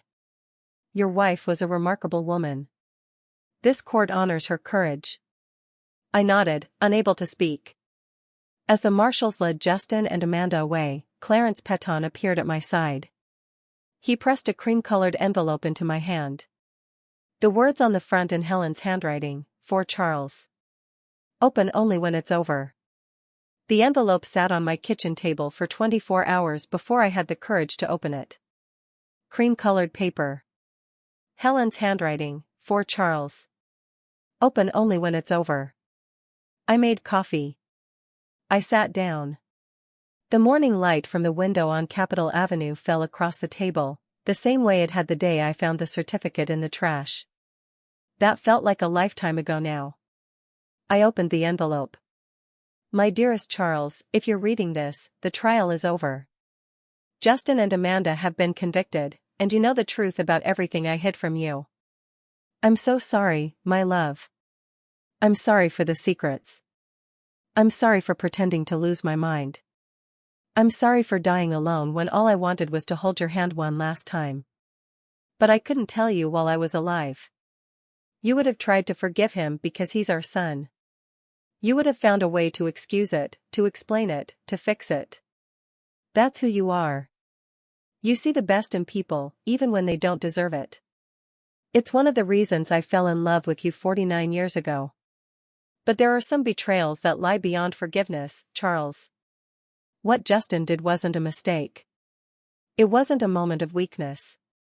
It was calculated, deliberate, and sustained over years. He watched me pretend to lose my mind. He watched me grow sicker, and he kept stealing. I need you to understand why I chose this path. If I'd confronted him, he would have destroyed the evidence. If I'd told you, you would have confronted him, and the result would have been the same. The only way to ensure justice was to let him think he'd won, right up until the moment he realized he hadn't. The money in the certificate is yours now. I have 3 wishes for it. First, take care of yourself.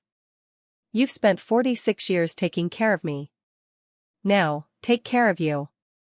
Second, use the money to help others. I've spoken with Clarence about setting up a foundation to assist elderly victims of financial abuse. He has all the paperwork ready.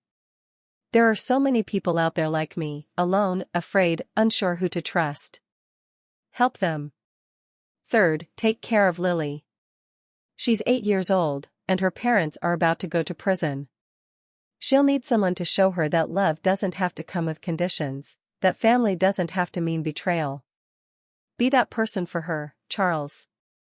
Be her grandfather in the way Justin never let you be. Tell Lily that her grandmother loved her from far away. Tell her she's the hope that grows after the pain. And tell her I asked you to teach her to play chess. She's smart like you. She'll love it. I have to go now, my love. Dr. Dixon says I have weeks, maybe days. I'm not afraid of dying. I'm only afraid you'll be angry with me for keeping this secret. Please don't be angry. Everything I did for justice and for love. Yours always, Helen. I sat there for a long time after I finished reading. The coffee went cold. The light shifted, and eventually I folded the letter carefully, put it back in the envelope, and called Clarence Patton. I want to set up the foundation, I said. Today. 6 months later, November 2025. The custody hearing took place on a Tuesday morning in family court. Lily sat beside me, small and quiet, her hands folded in her lap. She was wearing the navy blue dress we'd bought together at Macy's. Her choice. The judge, a woman in her 60s with kind eyes, reviewed the paperwork and asked Lily a few gentle questions. Did she feel safe with her grandfather? Did she want to stay with him? Lily nodded. Yes, ma'am. And, do you understand that your parents won't be able to come home for a very long time? Yes, ma'am. The judge signed the order. Custody granted to Charles William Harrison, grandfather, effective immediately. As we left the courthouse, Lily slipped her hand into mine.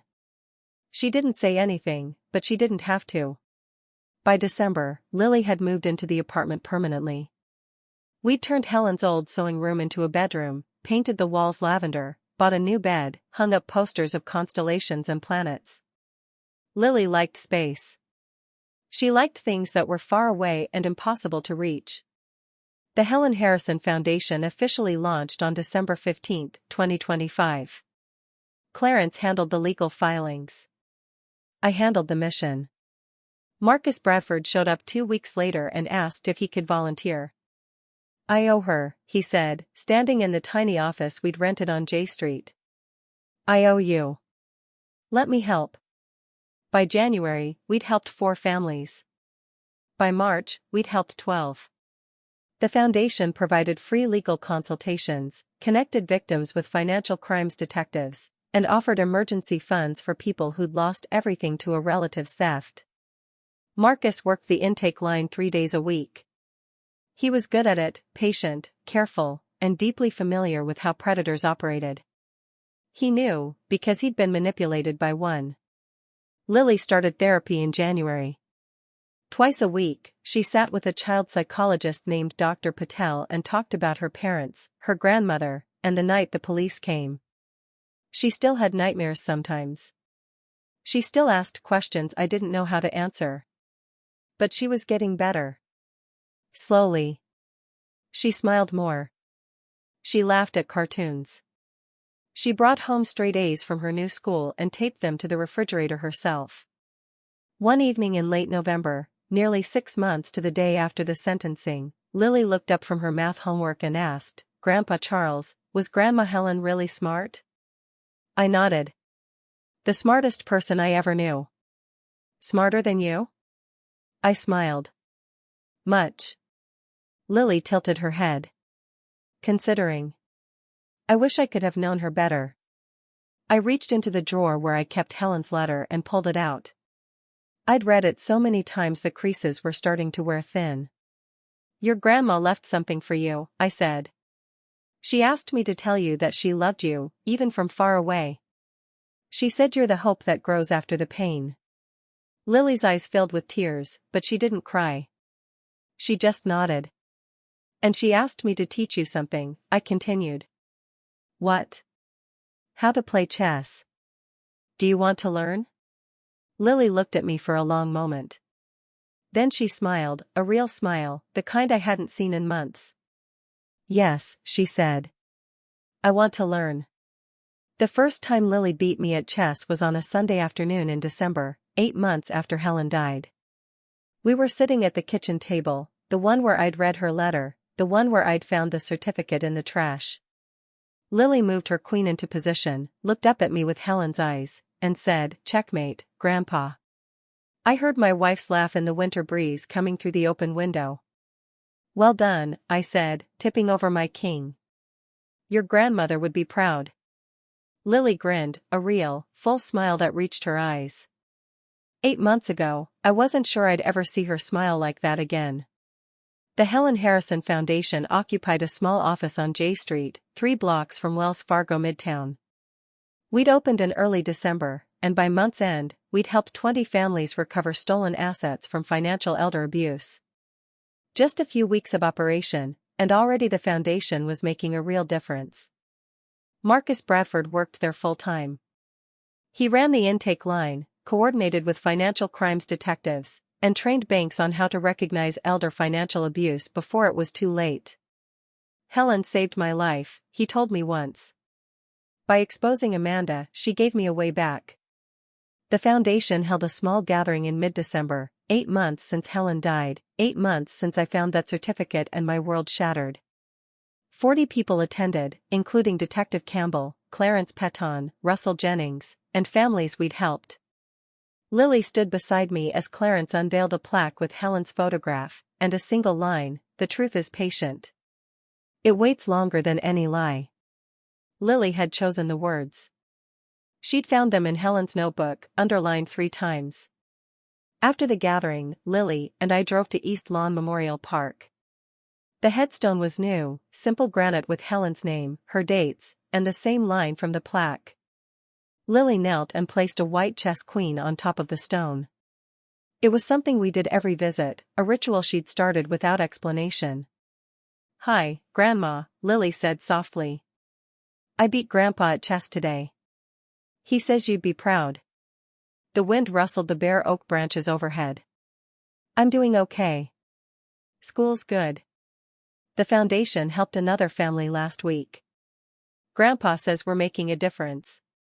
She traced her finger over the engraved letters.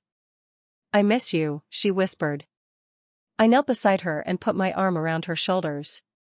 We stayed like that for a while, the 2 of us under the oak tree in the winter cold. Justin had written 3 letters from federal prison. They sat in a drawer, unopened. Someday, when Lily was older, I'd let her decide whether to read them. For now, they waited. Amanda's appeal had been denied. She had 3 more years to serve. Detective Campbell called every few months with updates on cases where the Foundation had made a difference. "You're doing good work, Mr. Harrison," he said during his last call. Helen would be damn proud. I thought about that often. Whether she'd be proud. Whether I was honoring her sacrifice, or just trying to outrun my guilt. But then I'd see Lily laughing with Marcus at the office. Or I'd read a thank you letter from a family we'd helped. Or I'd watch the sunset over Capitol Avenue. And I understood this was what Helen meant. This was what living looked like. One evening in late December, Lily looked up from her homework. "Grandpa, do you think my dad will ever say he's sorry?" I put down my book, a biography of Bobby Fischer that Lily had checked out for me. "I don't know, sweetheart. Maybe. Maybe not. Do you think I should forgive him if he does?" I thought about Helen's letter. There are some betrayals that lie beyond forgiveness. But I also thought about Lily, 9 years old, carrying a weight no child should carry. "I think forgiveness is something you get to decide for yourself," I said slowly. "Not me. Not your grandmother. You. And whatever you decide, I'll support you." Lily nodded, then went back to her homework. Late that night, after Lily had gone to bed, I sat at the kitchen table where this had all begun. The certificate was long gone, transformed into the Foundation, into Lily's future, and a help for dozens of families. But Helen's words were still there, echoing in the quiet. The truth is patient. It waits longer than any lie. The truth had waited 8 years, hidden in a certificate tucked between old electric bills. It had survived Helen's death. Justin's theft. Amanda's manipulation. It had waded through forged signatures and fake dementia and a dying woman's sacrifice. And in the end, it had won.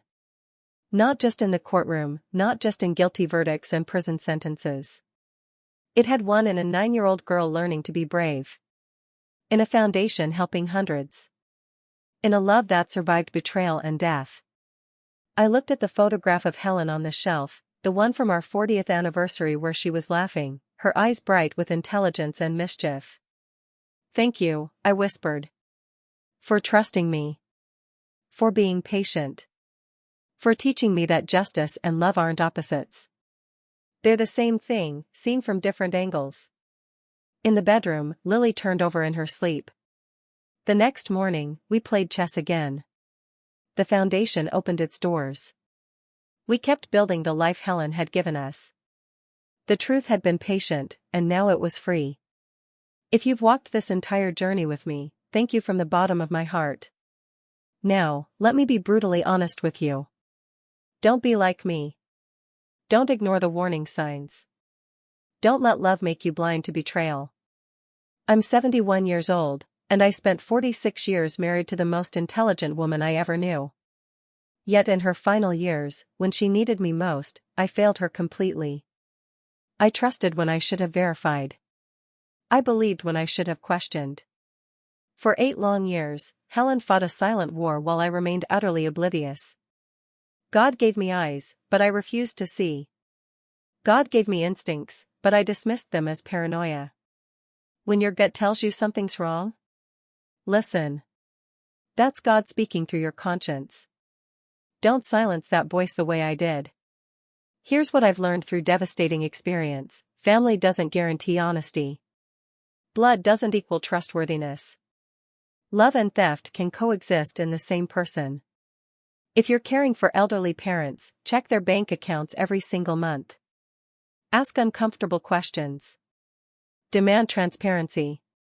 Don't assume your siblings or your own children have pure intentions just because they're family. Financial elder abuse destroys families every day in America. Mine was just one story among thousands. Helen sacrificed her final years, refused cancer treatment worth hundreds of thousands of dollars to preserve evidence of our son's crimes. She died alone, afraid, pretending to lose her mind so Justin wouldn't destroy the proof. That's my burden to carry, forever. My perspective after everything? Some betrayals are so deep that earthly forgiveness becomes impossible. We must leave that judgment to God and His perfect wisdom. But we can still choose justice here on earth. We can protect others from suffering the same fate. That's exactly why the Helen Harrison Foundation exists, to turn Helen's pain into purpose. So I'm genuinely asking you, have you noticed warning signs in your own family? Do you regularly check on your aging parents' financial accounts? If you were in my position, what would you have done differently? Tell me what you think, I really want to know.